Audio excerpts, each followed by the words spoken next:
again.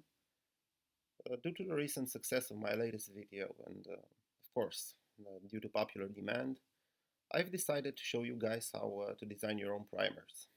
First of all, you should know that there's different types of PCR. For example, you have your usual PCR or your nested PCR. You could have a qPCR, real-time PCR, hot start PCR, or my personal favorite, the usually doesn't work PCR. So what's a PCR anyway, you might ask? Well, for this you should check out Wikipedia because there's lots of great info out there. Of course, I'm too lazy to read, so I get all of my info from trustworthy sources on YouTube.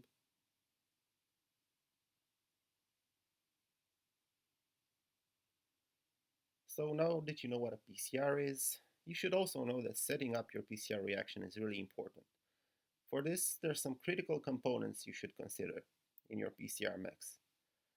Um, Basically, the first component is gonna be your DNA polymerase. You should pick this one based on the application you're doing, but I went for the most expensive one because in my mind it's probably the best. Next thing, you're gonna need some magnesium, probably some buffer. Of course, you're gonna need some. Okay, so these are basically like bricks, right? And bricks are really important, especially if you're building a house or something. So just make sure you get the best bricks money can buy.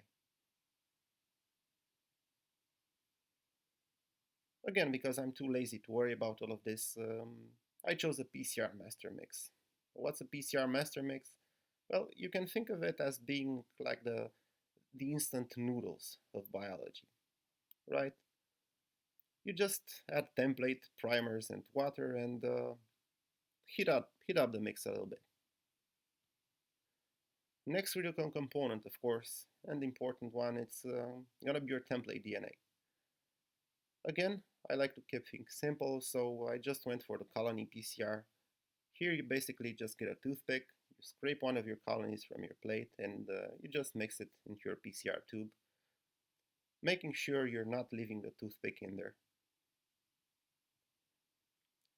Now to the topic of the video, picking your primers.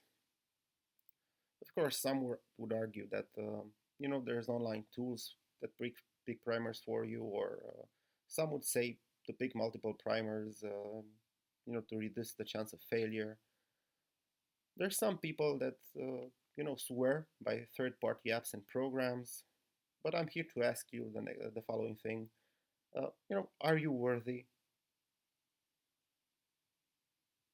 I usually go with a more manual approach, like just try out all the possibilities.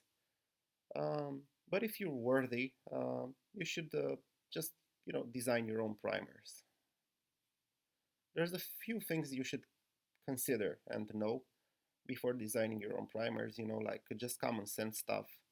Like your primer should be between 18 to 24 base pairs long. They should have between 40 to 60 CG content. They should start and end with one or two C or G pairs. They should be within 5 degrees TM of each other. They should not have complementary regions. Of course, they should not form primer dimers.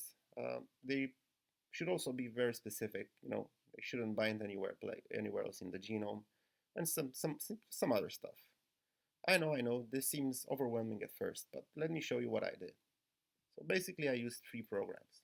One's called SnapGene for visual selection of the primers in the genome plasmid. Here you can just play with them, try them out. Uh, the next one is called Genome Artist. This is where you check for specificity. Basically, you check if the primer binds somewhere else in your genome. For example, this is a bad primer because, as you can see, uh, it doesn't bind just in one place. Here would be a good primer. And here's the primer I chose. Program number 3 is from Thermoscientific. It's an online tool to check for primer dimers.